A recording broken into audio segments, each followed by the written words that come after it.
Chapter 19 में बेटा आज हम लोग जो टॉपिक स्टार्ट करने वाले हैं वो है जैव विविधता का महत्व। यानी जो विभिन्न प्रकार के जीव जंतु हमारे वातावरण में हमको देखने को मिलते हैं, अलग अलग तरीके के, है ना।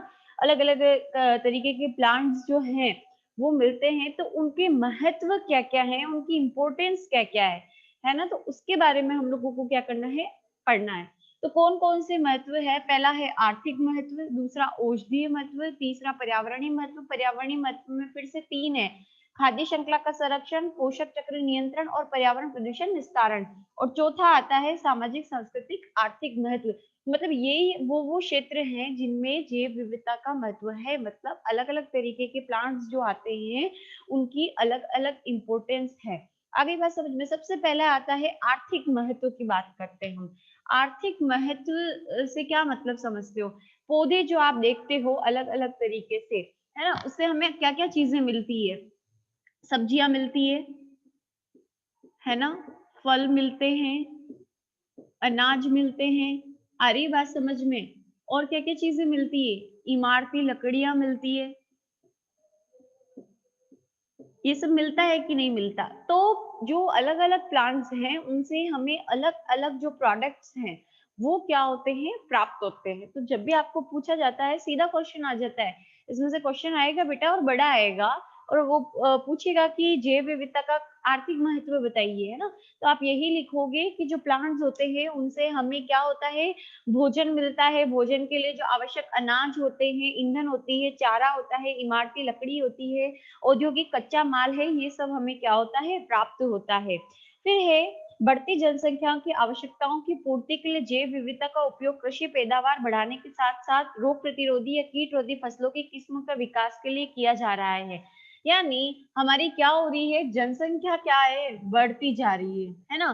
तो जो जनसंख्या बढ़ गई मतलब लोग बढ़ गए, तो उनको खाने के लिए भी ज़्यादा चाहिए, तो हमें कृषि की पैदावार भी बढ़ानी होगी। है ना? जो उपज है वो बढ़ानी पड़ेगी। खेती जो कृषि हम कर रहे हैं उसके अंदर अनाज की जो क्वांटिटी है उसकी मात्रा हमको क्या करनी होगी? बढ़ानी होगी। प्लस कई बार आप देखते हो कि खेतों के अंदर क्या होते हैं, कई सारे कीट लग जाते हैं ना, तो या कोई रोग लग जाता है जिसकी वजह से फसलें क्या हो जाती है? नष्ट हो जाती है। तो ये प्रयास किया जा रहा है कि जो फसल पैदा हो वो कैसी हो? कीट-रोधी, है ना? कीट रोधी हो और कैसी हो, रोगों से लड़ने की उसमें क्या हो, क्षमता हो, तो रोग रोधी हो। ठीक है, ऐसा करने के लिए जो अभी हम लोग अगर पढ़ते हैं, आपने हरित क्रांति के बारे में पढ़ा है ना? तो यहाँ पर हम सिर्फ अभी किसकी बात कर रहे हैं बेटा? आर्थिक महत्व की बात कर रहे हैं, ध्यान रखना। तो हरित क्रांति के समय क्या हुआ था? हरित क्रांति की आवश्यकता क्यों पड़ी? ठीक है, ये मत लिख देना कि हरित क्रांति जो है महात्मा गांधी के जो है सानिध्य में चलाई गई थी, नहीं है।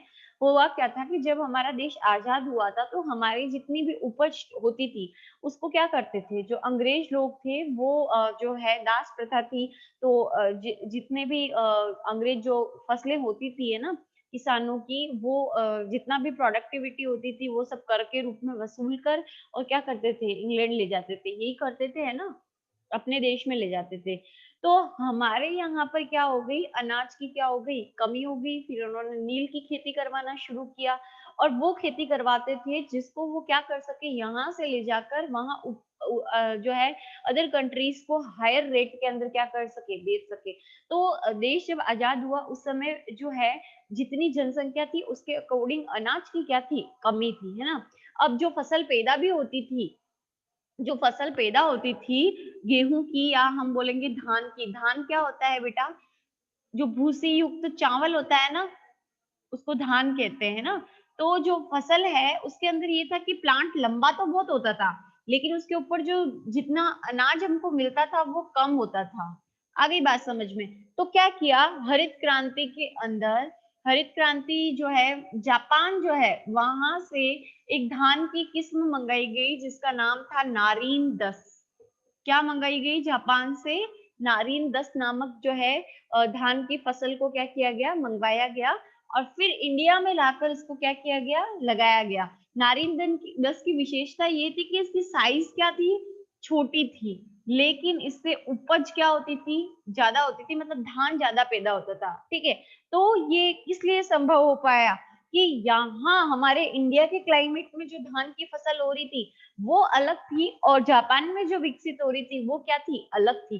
तो दो वेराइटी मिली ना धान की, तभी जाके इंडिया के अंदर हम लोग क्या कर पाए, प्रोडक्टिविटी को क्या कर पाए, बढ़ा पाए। तो यही है कि कृषि की पैदावार जो है हरित क्रांति के दौरान इस तरीके से क्या की गई थी, बढ़ाई गई थी। आ गई बात समझ में। तो नारिन दस जो है हरित क्रांति के लिए उत्तरदायी गेहूं की बोनी किस्म है ना, गेहूं की बोनी किस्म है जिसका विकास जापान में नारिन दस नामक गेहूं की किस्म से किया गया। धान की बोनी किस्मों का विकास ताइवान में पाई जाने वाली डी जियो रू जेन नामक धान की प्रजाति से किया गया। ठीक है, ये नारिन दस तो है बेटा किसकी, गेहूं की।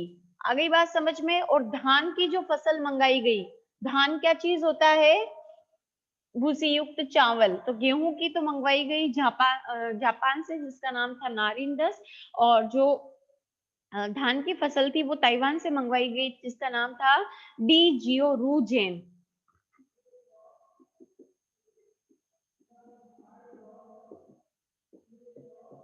ठीक है, ये कहाँ से मंगवाई गई, ताइवान से। ठीक है, इसको लाके इंडिया में लगाया गया और धान की जो उपज है उसको बढ़ाया गया। गेहूं की फसल के लिए नारिंग दस जो है वो जापान से मंगवाकर इसकी उपज को क्या किया गया, बढ़ाया गया। ठीक है, इसके बाद है अगर हम लोग बुक का आपका जो चैप्टर देखते हैं बेटा, तो मैं बुक से रीडिंग लगाकर आपको समझा देती हूँ आगे की चीजें, ताकि आपको क्या हो जाए, समझ में आ जाए। तो देखो,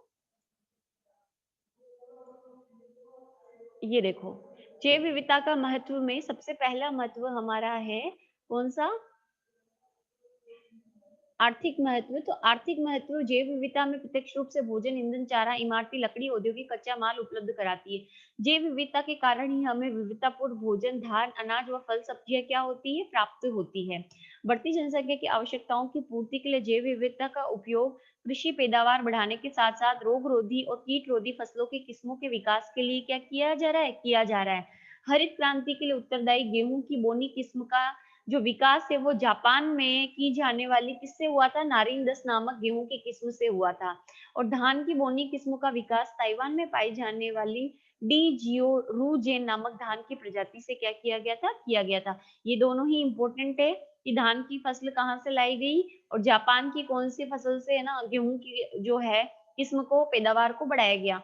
इसी प्रकार सन 1970 के दशक में जब एशिया महाद्वीप के 1,60,000 हेक्टेयर क्षेत्र में धान की फसलें ग्रासी स्टंट विषाणु ने तबाह हो गई थी, यानी एशिया के अंदर जो लगी हुई धान थी, है ना, एशिया जो हमारा महाद्वीप है, ये एशिया है। ठीक है, तो यहाँ क्या जो धान है, ठीक, इस धान की किस्म को कौन से विषाणु ने नष्ट करना शुरू कर दिया था, ग्रासी स्टंट नामक विषाणु ने नष्ट कर दिया। ठीक है, अब तबाह हो गई एशिया की फसल।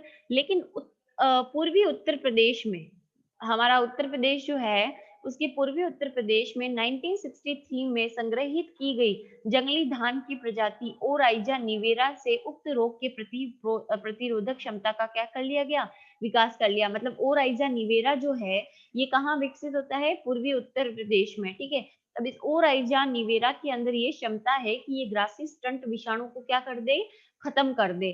ठीक है, तो इस तरीके से रोग प्रतिरोधक क्षमता को क्या किया गया, किसी अन्य जो फसल है उसके अंदर पाए जाने वाली रोग प्रतिरोधक क्षमता का यूज किया गया। तो ग्रासी स्टंट विषाणु जो है वो धान की फसल को नष्ट कर रहा था एशिया में, लेकिन पूर्वी उत्तर प्रदेश में पाई जाने वाली धान की एक किस्म होती है जिसका नाम है ओराइजा निवेरा। तो इससे क्या किया गया, रोग प्रतिरोधक क्षमता का विकास किया गया। ठीक है, यदि यह प्रजाति संरक्षित नहीं होती तो हम कल्पना कर सकते हैं कि एशिया महाद्वीप में जहाँ अधिक जनसंख्या धान पर निर्भर करती है उसके क्या हालात होते हैं। धान नहीं खत्म हो जाते तो लोग जीते कैसे, है ना। आज जंगली धान के रोग रोधी व कीट रोधी 20 प्रमुख जीन का उपयोग धान सुधार कार्यक्रम में हो रहा है।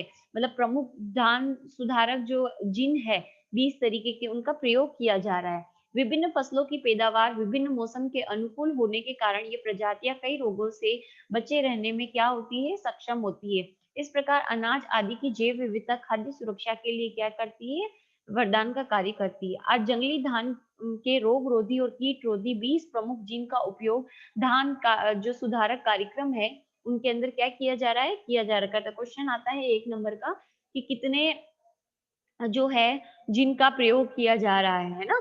उसके बाद है आज पूरा विश्व पेट्रोलियम पदार्थों के सीमित संसाधनों तथा अनियंत्रित विदोहन से चिंतित है। हमारे जो पेट्रोल जमीन के अंदर है ना, कच्चा तेल जो है उसकी मात्रा क्या है, लिमिटेड है। और अगर पेट्रोल नहीं होगा तो हम हमारे जीवन की कल्पना कर सकते हैं? नहीं।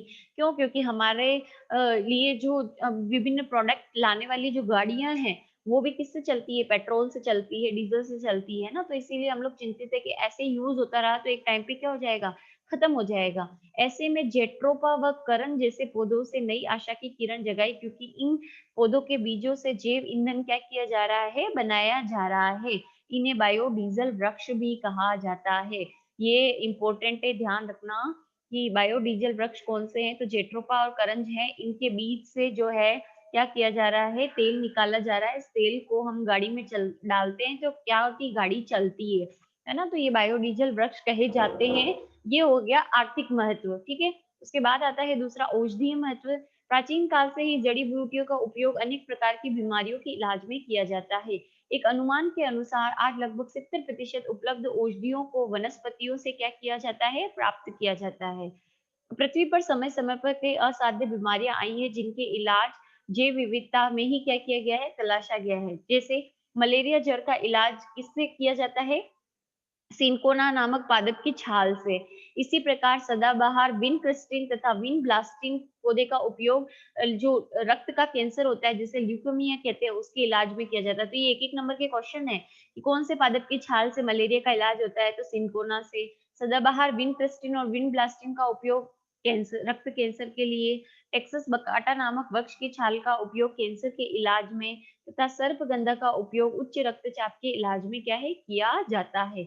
आज विश्व में महामारी का रूप ले चुके एड्स का इलाज भी जैव विविधता से ही क्या होता है, संभव हो सकता है। तुलसी, ब्राह्मी, अश्वगंधा, शतावरी, गिलोय आदि में एड्स रोधी क्या पाए जाते हैं, गुण पाए जाते हैं। मतलब इलाज तो नहीं करते लेकिन एड्स के प्रभाव को क्या करते हैं, ये कम करते हैं। फिर आता है पर्यावरणीय महत्व। तो खाद्य श्रृंखला का संरक्षण किया जाता है।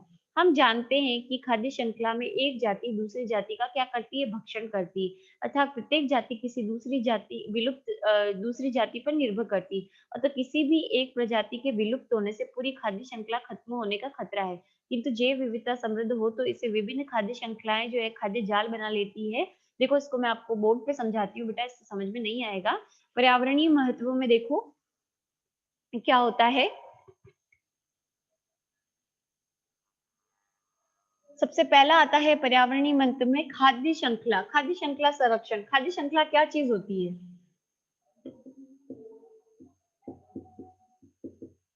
पढ़ा होगा वैसे छोटी क्लासेस में, लेकिन फिर भी बता देती हूँ। जैसे कि घास है, ठीक है, घास को कौन खाता है, जैसे कि टिड्डा खाता है, जिसको ग्रास होपर या राम जी का घोड़ा कहते हो। टिड्डे को कौन खाता है, चूहा। चूहे को कौन खाता है, सांप। सांप को कौन खाता है, बाज। ठीक है, ये जो चेन बन रही है उसको हम क्या कह रहे हैं, खाद्य श्रृंखला कह रहे हैं। ठीक है, अब क्या होता है, सपोज करो ये अगर मान लो सपोज जो चूहे हैं वो क्या हो गए, सारे के सारे विलुप्त हो गए, है ना। विलुप्त हो गए तो सांप को खाना नहीं मिलेगा, सांप को खाना नहीं मिलेगा तो बाज ऑटोमेटिकली क्या हो जाएंगे, खत्म हो जाएंगे, है ना। तो वैसी कंडीशन में क्या होता है कि कोई भी एक जंतु जो है विलुप्त हो जाता है तो दूसरा क्या हो जाएगा, मर जाएगा। ऐसा हो सकता है ना। तो नहीं, ऐसा नहीं होगा। क्या होगा, जैसे घास है, घास को टिड्डा खाता है, तो यहाँ पर हम बात करते हैं कि जैसे घास है, घास को और कौन खाता है, मेंढक खाता है। ठीक है, मेंढक को कौन खाता है, जैसे कि खरगोश खाता है। तो अब ये जो चूहा खत्म हो गया तो ये सांप किसको खा सकता है, इस खरगोश को भी तो खा सकता है ना। तो इस तरह से कई खाद्य श्रृंखलाएं जो है वो आपस में क्या होती है, अभी सांप को बाज खा लेगा तो ये खाद्य श्रृंखलाएं आपस में क्या होती है, जुड़ जाती है और क्या बन जाता है, खाद्य जाल बन जाता है। तो ये जाल बनने से क्या होता है कि जो अगर एक कोई प्रजाति विलुप्त भी हो गई है तो उसको किसी अन्य वो जिस भी जंतु का खाना था वो जंतु जो है वो किसी अन्य जंतु को खाकर अपना जीवन यापन क्या कर सकता है, कर सकता है। आ गई बात समझ में? तो इससे पर्यावरण संतुलन क्या है, बना रहता है। अगर चूहे खत्म हो गए तो सांप जो है उनको भोजन नहीं मिलेगा, है ना? सांप को नहीं मिलेगा तो बाज क्या हो जाएंगे, मर जाएंगे। बाज होगा तो यहाँ जो बाज क्या करते हैं, जो भी मृत शरीर होते हैं उनको खाने का काम करते हैं। इससे रोग जो है वो कहीं नहीं फैलते फैलते, जंगल साफ हो जाते हैं। तो पर्यावरण जो है वो सुरक्षित रहता है। उसके बाद है पोषक चक्र नियंत्रण। जैव विविधता पोषक चक्र गतिमान रहने में सहायक होती है। मिट्टी की सूक्ष्म जैव विविधता पौधे व जीवों के विभिन्न भागों को विघटित करते हैं। देखो मैं आपको समझाती हूँ बुक से बेटा।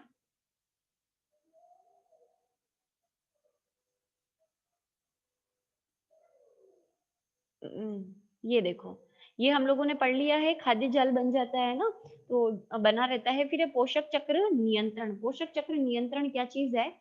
जैव विविधता पोषक चक्र गतिमान रहने में सहायक होती है। जैव विविधता क्या करती है? पोषक चक्र जो है उनको गतिमान करने में क्या करती है? मदद करती है। मिट्टी के जो सूक्ष्म जैव विविधता पौधों व जीवों के मृत भागों को विघटित कर पोषक तत्व पुनः पौधों को उपलब्ध कराने में क्या होती है? सहायक होती है। इस प्रकार ये चक्र क्या होता रहता है? चलता रहता है। जैसे अभी क्या होता है, पौधे हैं, है ना? पौधे क्या कर रहे हैं? जैसे कि नाइट्रोजन वगैरह है, तो पौधे कहाँ से प्राप्त कर रहे हैं? ये जो मिट्टी है उससे प्राप्त कर रहे हैं, है ना? पौधे नाइट्रोजन कहाँ से प्राप्त कर रहे हैं? मिट्टी से प्राप्त कर रहे हैं। अब पौधों को कौन खा रहा है? जंतु खा रहे हैं, ठीक है। अब जंतुओं के शरीर में चले गए नाइट्रोजन और जितने भी खनिजीय तत्व हैं वो सब किसके शरीर में चले गए? मिट्टी से कहाँ गए? पौधे में। पौधे से कहाँ गए? जंतु में। अब जंतु जब मरते हैं, है ना? तो इनका क्या होता है? अपघटन, यानी इनका शरीर छोटे-छोटे टुकड़ों में क्या होता है? टूटता है। इसे हम क्या कहते हैं? अपघटन। ठीक है? अब देखो मिट्टी से नाइट्रोजन, है ना? उसके अलावा सल्फर, है ना? फास्फोरस, ये सब कहाँ गई? मिट्टी से कहाँ गई? पौधों में। पौधों को खाया किसने? जंतुओं ने। तो जंतुओं में गए। जंतुओं का क्या हो गया? मरने के बाद अपघटन हो गया, मतलब छोटे-छोटे जीवाणुओं ने इनकी बॉडी को क्या कर दिया? छोटे-छोटे टुकड़ों में तोड़ दिया, ठीक है? अपघटन कर दिया। अपघटन करने के बाद जो कार्बनिक पदार्थ होते हैं जंतुओं के, वो किसमें बदल गए? अकार्बनिक पदार्थ में। और ये अकार्बनिक पदार्थ किसमें बदल गए हैं? वापस किसमें आ गए हैं? मिट्टी में मिल गए हैं, है ना? हम कहते हैं ना मिट्टी का शरीर मिट्टी में ही मिल जाता है, तो होता यही है कि हमारी उत्पत्ति मिट्टी से हुई है और मिट्टी में ही हम क्या हो जाते हैं? खत्म हो जाते हैं। तो ये पूरा जो एक चक्र चल रहा है, इसे हम पोषक चक्र कहते हैं। जैव विविधता के कारण, यानी अलग-अलग तरीके के पौधे हैं, जंतु हैं और जीवाणु इनका अपघटन कर रहे हैं, तब जाके ये चक्र क्या हो रहा है? कंटिन्यूटी में चल रहा है ना, तो इसीलिए जो है वो जैव विविधता किसके लिए आवश्यक है? जैव विविधता आवश्यक है पोषक चक्र को चलाने के लिए। फिर आता है पर्यावरण प्रदूषण का क्या होना? निस्तारण होना। यानी जो अलग-अलग तरीके का जो प्लांट्स होते हैं, वो जो प्रदूषण है उसको नियंत्रित करने में क्या करते हैं? मदद करते हैं। तो देखो जैव विविधता पर्यावरण प्रदूषण के निस्तारण में भी महत्वपूर्ण भूमिका क्या करती है? निभाती है। कुछ वनस्पतियां प्रदूषकों का विघटन और अवशोषण करने का गुण रखती है। यानी प्रदूषक किनको कहते हैं बेटा? वो सारी चीजें जो प्रदूषण का क्या है? कारण है, उन्हें हम क्या कहेंगे? प्रदूषक। ठीक है? तो प्रदूषण जो है वो प्रदूषकों का विघटन करने में, यानी जो जो भी चीजें पर्यावरण को गंदा करती है वो सब क्या है? प्रदूषक है। तो वनस्पतियां यानी कई प्लांट्स जो हैं, इन पर्यावरण को गंदा करने वाले घटकों को नष्ट करने का क्या करता है? काम करते हैं। जैसे कि सदाबहार नामक पौधे में ट्राइनाइट्रोटोल्यूइन जैसे घातक विस्फोटक को विघटित करने की क्षमता होती है। सदाबहारी जो प्लांट लगा रहता है ना हमारे यहाँ, वो किसको खत्म करता है? ट्राइनाइट्रोटोल्यूइन नामक जो विस्फोटक पदार्थ होता है उसको नष्ट करने की क्षमता रखता है। सूक्ष्म जीवों जैसे सूक्ष्म जीव जैसे कि कौन-कौन से? स्यूडोमोनास, प्यूटिडा, आर्थोबैक्टर विस्कोसस और साइट्रोबैक्टर प्रजातियों में औषधिक अपशिष्ट से भारी धातुओं को हटाने की क्या होती है? क्षमता होती है। मतलब ये जो जीवाणु है तीनों कौन-कौन से? स्यूडोमोनास, प्यूटिडा, ऑर्थोबैक्टर, विक्सोस और साइट्रोबैक्टर, ये क्या करते हैं? जितनी भी इंडस्ट्रीज से निकलने वाला अपशिष्ट आता है, उसमें जो भारी धातुएं होती है, हैवी मेटल्स होती है, उनको अलग करने का क्या करता है? काम करते हैं। इसी प्रकार राइजोपस ओराइजिस जो कवक होती है उसमें यूरेनियम व थोरियम तथा पेनिसिलियम क्राइसोजीनम के अंदर रेडियम जैसे घातक तत्वों को हटाने की क्या होती है, क्षमता होती है। फिर आता है लास्ट, सामाजिक, सांस्कृतिक और आध्यात्मिक महत्व। ये तो आप बहुत अच्छे से समझते हो। कैसे? हम लोग बोलते हैं जैसे कि हम आध्यात्म से जोड़ते हैं जैव विविधता को। हम क्या मानते हैं, जैसे गाय है, गाय के अंदर 36 करोड़ देवी देवता निवास करते हैं।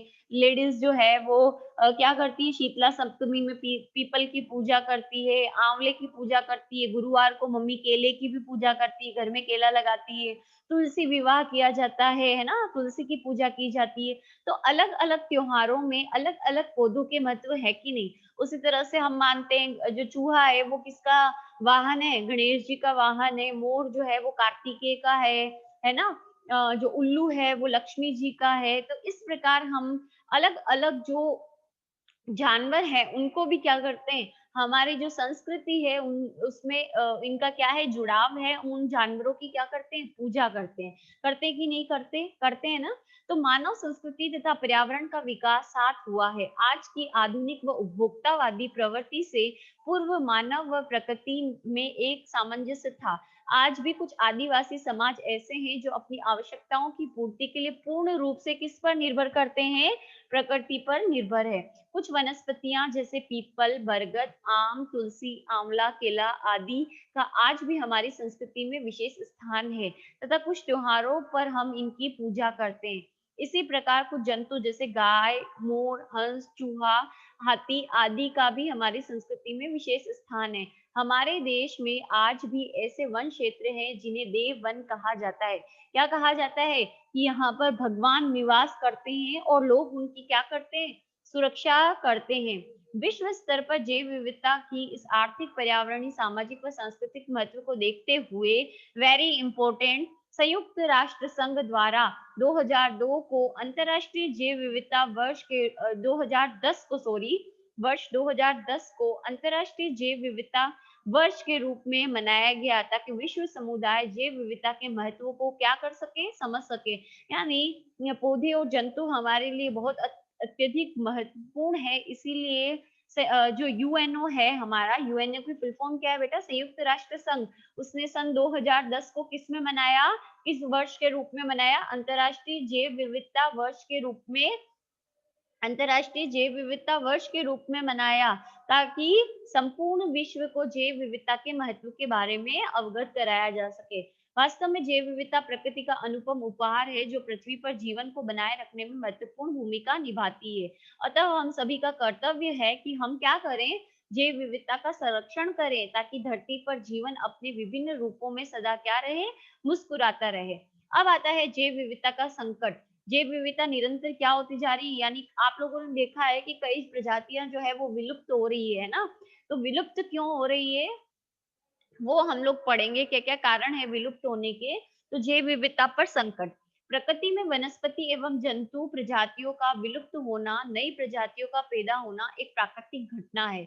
यानी पुरानी वनस्पतियां नष्ट होती रहती है, उसकी जगह नई जो है वो प्रजातियां क्या होती रहती है, विकसित होती रहती है। सामान्यतः एक स्तनपायी की विलुप्तता की दर, यानी स्तनधारी जो जीव है उसकी विलुप्तता की दर क्या होती है, 400 वर्ष। मतलब कोई प्रजाति है वो 400 वर्ष के अंदर विलुप्त होगी। चिड़िया प्रजाति है वो 200 वर्ष के अंदर विलुप्त होगी। मतलब सामान्यतः अगर कोई स्तनधारी जीव है तो वो विलुप्त होगा तो उसको कितने साल लगने चाहिए, लगभग 400 साल लगने चाहिए, तब जाके वो विलुप्त होगा। चिड़िया 200 वर्ष में। किंतु वर्तमान में मनुष्य के क्रियाकलापों तथा प्राकृतिक संसाधनों के अंधाधुंध विदोहन से ये दर क्या हो गई है, 1000 से 10,000 गुना तक क्या हो गई है, बढ़ गई है। परिणाम स्वरूप जैव विविधता तेजी से क्या होती जा रही है, कम होती जा रही है। कई प्रजातियां जो है वो विलुप्त हो गई है, नष्ट हो गई है। एक अनुमान के अनुसार विश्व में वर्ष 1600 के बाद से अब तक लगभग 700 प्रजातियां क्या हो चुकी है, विलुप्त हो चुकी है। आज लगभग 4000 जंतु प्रजातियां और 60,000 वनस्पति प्रजातियां विलुप्त होने की क्या है, कगार पर है। वर्तमान में पृथ्वी पर प्रत्येक 8 में से एक चिड़िया, प्रत्येक 4 में से एक स्तनपायी और प्रत्येक 4 में से एक शंकुधारी वृक्ष, प्रत्येक 3 में से एक उभयचर और प्रत्येक 7 में से 6 समुद्री कछुए क्या हो गए हैं, विलुप्तता का खतरा झेल रहे हैं। है ना। कहने का मतलब है कि अगर हम 8 तरीके की चिड़िया लेते हैं तो उन 8 में से एक जो चिड़िया है, 8 प्रकार की चिड़िया जो है उनमें से एक प्रकार की चिड़िया ऐसी होगी जो आने वाले टाइम में विलुप्त हो सकती है। स्तनधारी जीव क्या होते हैं पता है ना? जो अपने बच्चों को दूध पिलाते हैं, तो 4 जो प्रजातियाँ हैं उनमें से एक विलुप्त हो सकती है ना? उसके बाद शंकुधारी वृक्ष जो होते हैं इस तरह से जिनकी शेप ऐसी होती है ना? जो क्रिसमस ट्री अभी आप देखोगे क्रिसमस पे वो, ठीक है? तो वो वृक्ष, उसके बाद है उभयचर, ऐसे जीव जो ज़मीन और पानी दोनों में रहते हैं, तो उनमें से 3 में से 1 और प्रत्येक 7 में से 6 समुद्री कछुए विलुप्त होने का क्या कर रहे हैं? खतरा झेल रहे हैं। यही नहीं, आज हम कृषिगत फसलों की 75% अनुवांशिक विविधता क्या कर चुके हैं? खो चुके हैं। विश्व की 75% मछलियां अतिदोहन का क्या हो गई है? अतिदोहन का शिकार होने से विलुप्त होने के लिए खतरे की लाइन में, मतलब नष्ट हो जाएगी आने वाले टाइम में। गत वर्षों में भारत से एशियाई चीता, जवाइन गेंडा, Himalayan quail, pink headed duck पूर्ण रूप से क्या हो चुके हैं? विलुप्त हो चुके हैं। हालांकि एशियाई चीता जो है, भारत में एशियाई चीता अभी भी है, लगभग 2500 के लगभग इनकी क्या है? संख्या है ना? रणथंभौर पार्क वगैरह के अंदर इनको संरक्षित करने का प्रयास किया गया है ना? लेकिन यहाँ पे दे रखा है, तो पूर्ण रूप से विलुप्त तो नहीं है, पर खतरा है इनके ऊपर, है ना? चीतों के ऊपर। फिर है कौन-कौन से कारण हैं जिनकी वजह से जैव विविधता नष्ट हो रही है? तो देखो, सबसे पहले आता है प्राकृतिक आवास का नष्ट होना, ठीक है? फिर उसके बाद है प्राकृतिक आवास का विखंडन होना, है ना? ये कारण है। फिर है जलवायु का परिवर्तित होना, चौथा है पर्यावरण प्रदूषित होना, है ना? फिर छठा है कृषि व वानिकी में व्यावसायिक प्रवृत्ति और सातवां है विदेशी प्रजातियों का आक्रमण। तो ये सारे कारण हैं जिनसे क्या होता है जो, और फिर है आठवां अंधविश्वास व अज्ञानता। ये सभी वो कारण हैं जिनसे हमारी जैव विविधता निरंतर क्या होती जा रही है? खत्म हो जाती जा रही है, नष्ट होती जा रही है। तो हम वन बाय वन सबको क्या करेंगे बेटा? देखेंगे। तो सबसे पहले हम समझते हैं प्राकृतिक आवास का नष्ट होना। प्राकृतिक आवास कौन सा है? जानवरों का और पादपों का, जंगल। तो हम लोग क्या कर रहे हैं? जंगलों को नष्ट कर रहे हैं। क्यों कर रहे हैं? जनसंख्या क्या हो रही है हमारी? बढ़ रही है ना? तो प्राकृतिक आवास जो है वो नष्ट हो रहे हैं, जंगल नष्ट हो रहे हैं। किस लिए हो रहे हैं? क्यों? क्योंकि हम क्या कर रहे हैं? जंगलों को निरंतर क्या करते जा रहे हैं? काटते जा रहे हैं, है ना? तो प्रकृति में प्रत्येक जीव जंतु के लिए एक निश्चित आवास निर्धारित किया गया है, जिसमें रहकर वह प्रकृति के नियमों के अंतर्गत अपना जीवन यापन कर अपनी संख्या में क्या करता है? वृद्धि करता है। विश्व की बढ़ती जनसंख्याओं की आवश्यकताओं की पूर्ति के लिए हम इन प्राकृतिक आवासों को नष्ट कर आबादी व कृषि भूमि का क्या कर रहे हैं? विस्तार कर रहे हैं। पृथ्वी पर 50 लाख से 3 करोड़ प्रजातियां हैं, जिनमें से 50% से अधिक प्रजातियां उष्ण कटिबंधीय वनों में क्या होती पाई जाती है। किंतु आज ये वन कितने रह गए हैं? 1.7 करोड़ हेक्टेयर प्रति वर्ष की दर से क्या किए जा रहे हैं? काटे जा रहे हैं। मतलब हमारे पृथ्वी पर 50 लाख से लगाकर 3 करोड़ तक की जो प्रजातियां हैं, है ना?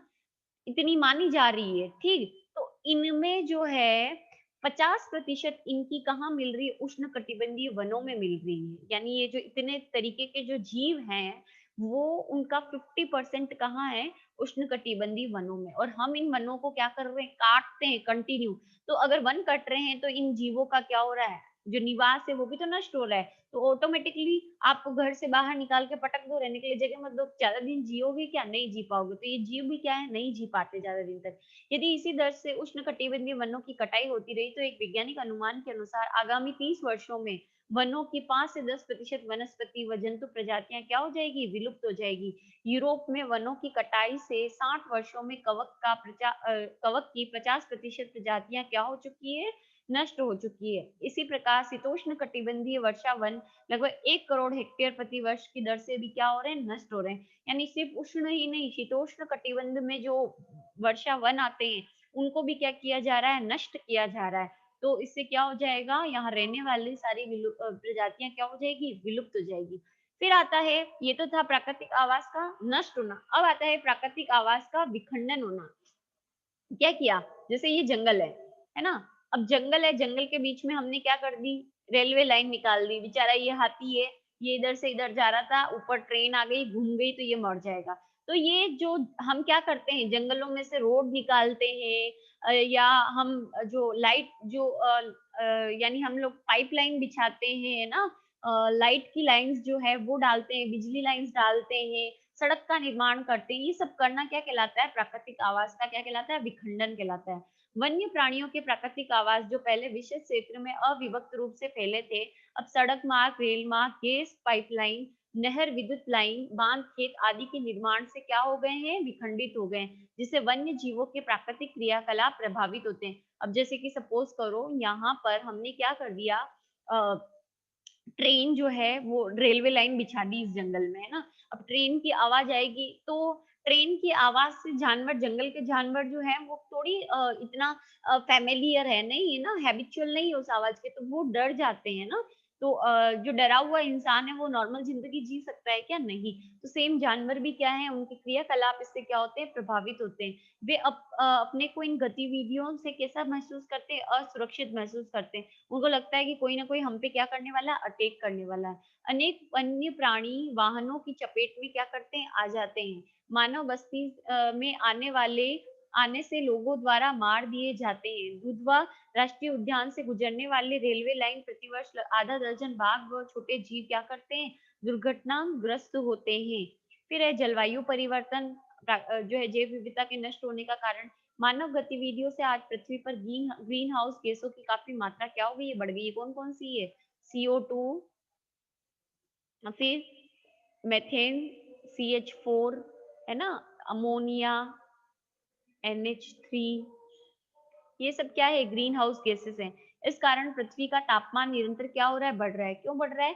क्योंकि पृथ्वी के चारों ओर ये क्या करते हैं, ये गैसेस एक चादर बना लेती है, जिसके कारण सूर्य की किरणें आ तो जाती है पृथ्वी की सतह पर वापस बाहर नहीं जा पाती, जिसकी वजह से क्या होता है? टेम्परेचर ज्यादा बढ़ रहा है ना? तो बढ़ने से क्या हो रहा है? पृथ्वी का तापमान बढ़ने से ध्रुवों पर जमी बर्फ पिघल रही है तथा समुद्र का जल स्तर क्या होता जा रहा है? बढ़ता जा रहा है ना? तो टेम्परेचर ज्यादा हो गया तो जो बर्फ है वो पिघल रही है, जो समुद्र का पानी है उसका लेवल क्या होता जा रहा है? बढ़ता जा रहा है। इस कारण एक और समुद्री जैव विविधता पर विपरीत प्रभाव पड़ रहा है, वहीं उपलब्ध भूमि क्या होती जा रही है? कम होती जा रही है। स्थलीय जैव विविधता भी इससे क्या हो रही है? प्रभावित हो रही है। एक अनुमान के अनुसार यदि पृथ्वी का तापमान 3.5 डिग्री सेंटीग्रेड बढ़ता है तो विश्व की 70% प्रजातियों पर विलुप्त होने का क्या होता है? खतरा होता है। फिर आता है पर्यावरण प्रदूषण। पर्यावरण प्रदूषण का दुष्प्रभाव प्राणियों एवं पौधों पर पड़ता है। औद्योगिक अपशिष्ट से प्रदूषित भूमि व जल में अनेक वनस्पति व जीव नष्ट हो जाते हैं। अत्यधिक वायु प्रदूषण के कारण होने वाली तेजाबी वर्षा से भी सूक्ष्म जीव व वनस्पति क्या हो जाती है? नष्ट हो जाती है। जैसे कि हम लोग देखते हैं कि इंडस्ट्रीज जो है उसके अंदर जब भी कोई भी चीजें जलती है तो बेटा यहाँ पर क्या निकलती है? नाइट्रस ऑक्साइड निकलती है और सल्फर डाइऑक्साइड निकलती है। ये हानिकारक गैसेस निकलती है। ये किससे रिएक्ट करती है? ये रिएक्ट करती है किससे? H2O से, यानी जल से। ऊपर जाएगी, ऊपर जाने के बाद वहां पे जल वाष्प है कि नहीं? तो जल है ऊपर, ठीक है। तो ये गैसेस जो फैक्ट्रियों से निकलने वाला धुआं है ना, उससे निकलती है, ऊपर जाती है तो ऊपर उपस्थित जल वाष्प से रिएक्ट करती है और ये बनाता है नाइट्रिक अम्ल यानी HNO3, ठीक है। और ये बनाता है H2SO4 यानी सल्फ्यूरिक अम्ल, ठीक है। तो ये जो है वो क्या होता है? ये जो अम्ल है, ये नाइट्रिक अम्ल है और ये सल्फ्यूरिक अम्ल है। H2SO4 और HNO3 ये बन जाते हैं, है ना? ये बनेंगे तो जब बारिश होगी तो ये जमीन पे आएंगे तो इसे अम्लीय वर्षा कहते हैं। तो इससे क्या होगा? कई जो वनस्पति है और सूक्ष्म जीव क्या होते हैं? नष्ट होते हैं। हमारा ताजमहल येलोइश होता जा रहा है, वो किस वजह से हो रहा है? ये जो अम्लीय वर्षा होती है इसकी वजह से हो रहा है। इसी प्रकार कृषि पैदावार बढ़ाने हेतु रासायनिक खाद व कीटनाशकों के अत्यधिक उपयोग से मृदा में पाए जाने वाले सूक्ष्म जीव क्या हो रहे हैं? नष्ट हो रहे हैं और भूमि की उर्वरक क्षमता भी इससे क्या हो रही है? प्रभावित हो रही है। फिर है प्राकृतिक संसाधनों का अनियंत्रित विदोहन, मतलब हम प्राकृतिक संसाधनों को अनियंत्रित तरीके से क्या कर रहे हैं? यूज कर रहे हैं।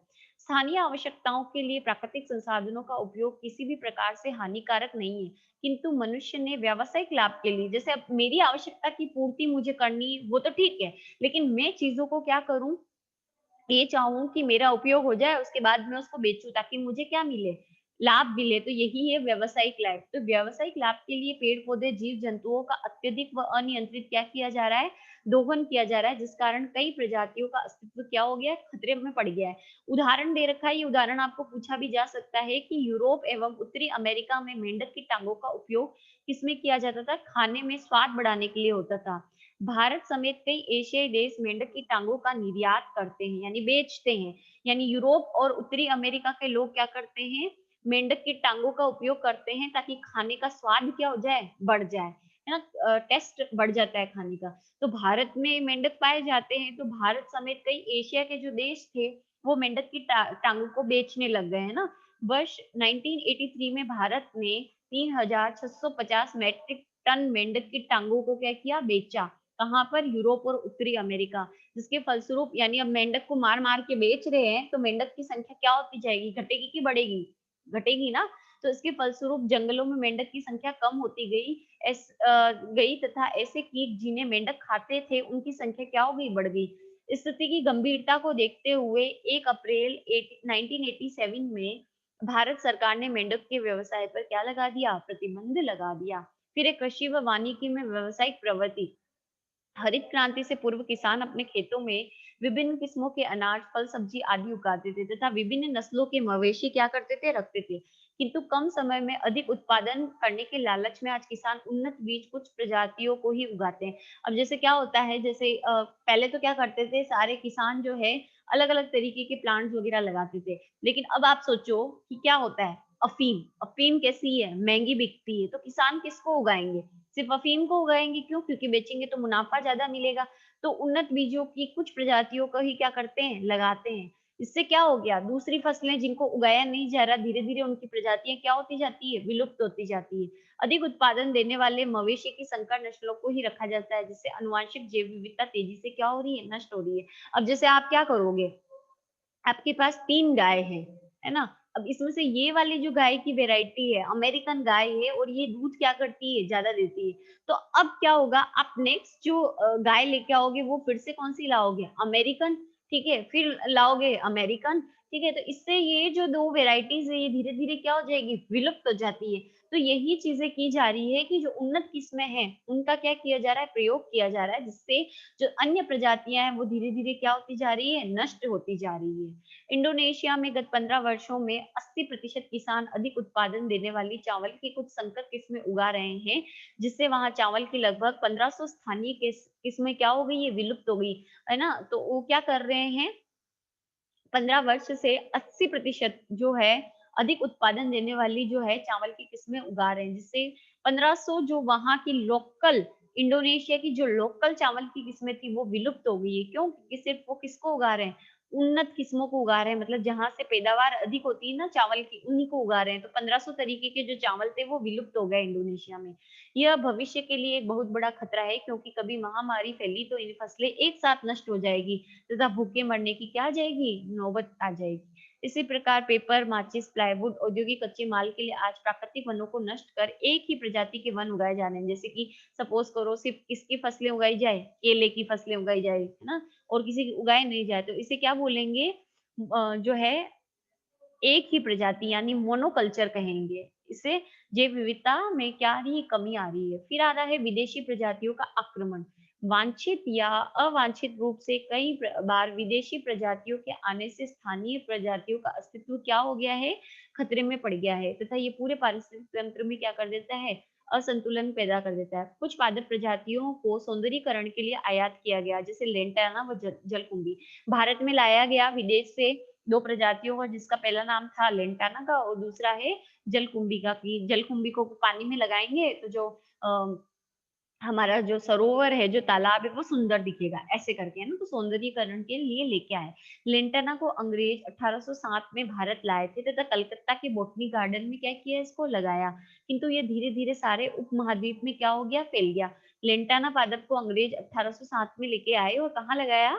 कोलकाता के बॉटनिकल गार्डन में लगाया। धीरे-धीरे ये पूरे उपमहाद्वीप में क्या हो गया, पूरे भारत में फैल गया। आज ये पौधा स्थानीय जैव विविधता के लिए संकट हुआ। क्यों? क्योंकि यह अपने आस-पास दूसरे पौधों को क्या करते हैं, उगने ही नहीं देता और इसको जानवर भी नहीं खाते हैं। इसी प्रकार जलकुंभी, जिसे वाटर लिली भी कहा जाता है, अपने सुंदर जामुनी फूलों के कारण भारत में कहाँ से लाया गया था? ब्राज़ील से लाया गया, किंतु आज ये भारत के जल स्रोतों में फैल चुका है। जलकुंभी का अनियंत्रित फैलाव सूर्य की रोशनी रोक देता है, जिससे जल में मौजूद पौधे नष्ट होने लगते हैं तथा जीवों को ऑक्सीजन नहीं मिलती, तो वो मिलता है। क्या होता है देखो, ये जलकुंभी, ये जो वाटर लिली, ये कहाँ लगता है? ये कोई भी जलाशय है, उसकी ऊपरी सतह पर ये तैरता रहता है, ठीक है? अब ये क्या करता है, सूर्य की रोशनी को और हवा को नीचे जल में पहुँचने ही नहीं देता, सारी रोशनी खुद ले लेता है, ऑक्सीजन भी खुद ले लेता है।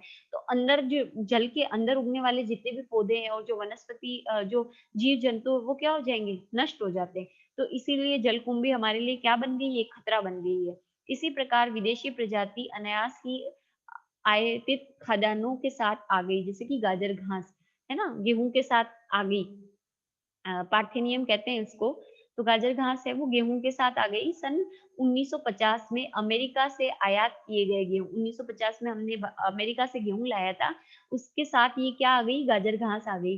गाजर घास विश्व की सबसे खतरनाक खरपतवार है, मतलब इसका कोई यूज़ नहीं है ना, ये सिर्फ़ उगती है किसके साथ? खाद्यान्न के साथ उगती है, जिसे जानवर भी नहीं खाते हैं। इस पौधे में कई ऐसे रासायनिक पदार्थ होते हैं जो एलर्जी पैदा करते हैं, ठीक है? गाजर घास हमारी स्थानीय जैव विविधता के लिए क्या हो गया है? एक खतरा बन गया है।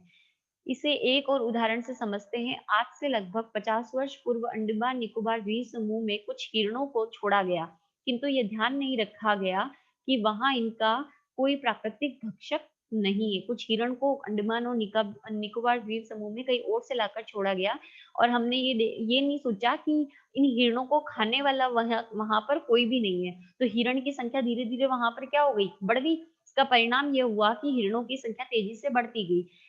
इन्होंने अपने भोजन के लिए स्थानीय पेड़-पौधों को तेज़ी से क्या कर दिया? नष्ट कर दिया तथा अपना पेट भरने के लिए खेतों की ओर क्या कर लिया? रुख कर लिया। इस प्रकार बिना सोचे-समझे प्रकृति की व्यवस्था में हस्तक्षेप न केवल वहाँ के पारिस्थितिक तंत्र को प्रभावित हुआ, वरन वहाँ की सामाजिक आर्थिक व्यवस्था भी क्या हो गई? गड़बड़ हो गई। फिर है अंधविश्वास व अज्ञानता, लास्ट है जैव विविधता के विलुप्त होने के कारणों में अंधविश्वास व अज्ञानता के कारण भी जीवों की जाति पर विशेष संकट बढ़ जाता है। उदाहरण के लिए मनुष्य की बोली समझने की भ्रामक अवधारणा के कारण गागरोनी तोते को बड़ी संख्या में क्या किया जाता है? पकड़ा जाता है, जिससे ये क्या हो रहे हैं? विलुप्त हो रहे हैं। ये माना जाता है कि गागरोनी तोते जो हैं वो इंसान की भाषा को समझते हैं, तो इसीलिए उनको पकड़ते हैं, तो ऐसा होता नहीं है। फिर यौनवर्धक माने जाने वाले गोडावन जो है, पक्षी का बड़ी संख्या में शिकार होने से ये जाति आज क्या हो गई है? नष्ट हो गई है। यानी जो शारीरिक संबंध बनाने की इच्छा है ना? उसको बढ़ाने की क्षमता जो है, वो उस क्षमता का विकास किया जाता है गोडावन से मिलने वाली जो कुछ जो है रसायन है उनसे, है ना?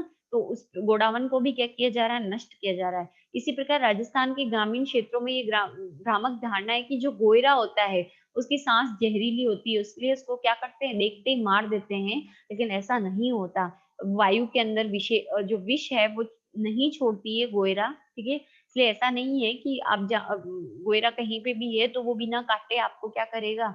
नुकसान पहुँचाएगा, ठीक है? तो ये जो कई कारण हैं जो जैव विविधता को जो है नष्ट कर रहे हैं, ठीक है? अब है जैव विविधता का संरक्षण, इसको हम नेक्स्ट वीडियो में पढ़ेंगे।